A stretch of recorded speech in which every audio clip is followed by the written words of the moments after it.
Today we're taking a look at the stock market performance. We're identifying the top performing sectors of the stock market, and we'll take a look at the performance for the past month, past 6 months, and the past year. Then we're looking at mortgage rates, and then finally we're taking a look at the probabilities of the Federal Reserve increasing rates for their next meeting. Starting off by looking at the stock market, we can see that consumer discretionary is on top for the monthly performance of 11.8%. Then we have materials and industrials. And at the bottom of this list, we have utilities with a 2.2% return and communications with a 2.7% return. Next, let's take a look at the 6-month performance. We're looking at information technology with almost a 42% return in the past 6 months. Then communication services at 35.9% and consumer discretionary at 33.45%. At the bottom of the list, we have utilities at a negative 0.8%.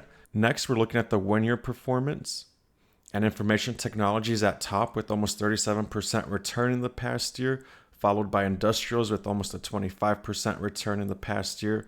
And at the bottom of the list, we have real estate with a decrease in almost 8% and utilities with almost a 5% decrease. Next, we're taking a look at mortgage rates. We're over at mortgagenewsdaily.com, and we can see that starting back in April, mortgage rates have been on an upward trend.